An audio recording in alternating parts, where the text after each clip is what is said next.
ang mga taong nag-iisip at nagbabalak mag-suicide, emotionally talaga, very weak yan. Kumbaga, kailangan nila ng assurance. Right there and then, ma-assure mo lang sila na maayos ang lahat, matutulungan ka namin kung pinansyal ang problema mo, maraming taong tutulong sa'yo. Kung ang pamilya mo ay nagkakagulo, pwede nating pag-usapan at maayos ito. Kung ang asawa mo may ginawang hindi maganda sa'yo, tutulungan ka namin. Validation. Validation, affirmation. Kasi kadalasan, hindi sila talaga nakakakita ng validation or affirmation na merong pang kahihitnat ng solusyon sa mga pinagdadaanan nilang problema o challenges. Naisip ko tuloy ba mo, no? Sa mga malls, siguro ito shout out rin, panawagan sa mga malls. Sana meron silang gano'n, no, na taong yung educated, trained nakapag-attend sa mga seminar, sa ganito. Para pag mga emergencies na merong taong nandun sa mall na nagbabalak, gumawa ng ganyan, siya yung kakausap, hindi mga gwardiya. May assigned person. Hindi security, hindi PNP. Kundi taong parang kaibigan. Psychologically trained. Communicate or Talk buy time therapy. to buy time bago gawin ng taong to yung balak niya. Good point. I-raise ko yan Sa mga mall yan, dapat meron na ho kayong And ganun. idagdag ko lang, no, Sir Julius, bukod dun sa parang merong talagang talk therapy, nagba-buy time sa kanila.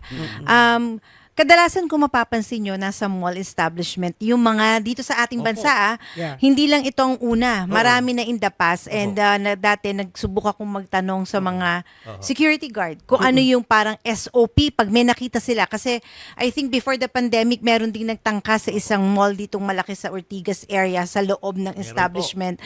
At ang natanong, ang naiisip ko kasi doon talaga at that time is yung first aid help na merong pwede silang ilagay na foam, kutsyon.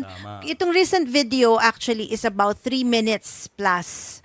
With that 3 minutes alone, kung maraming lalaki nagtulong-tulong kesa lahat nagvi-video or what, merong I'm sure marami sa mall na nagtitinda ng mga kutsyon na pwedeng support or help kung saan babaksak. Yun yung dati pa noon na nag-inquire ako, nagtatanong lang ako kasi nung nagkaroon before the pandemic na ganyang incident, parang out of nowhere, nagtanong ko lang siya.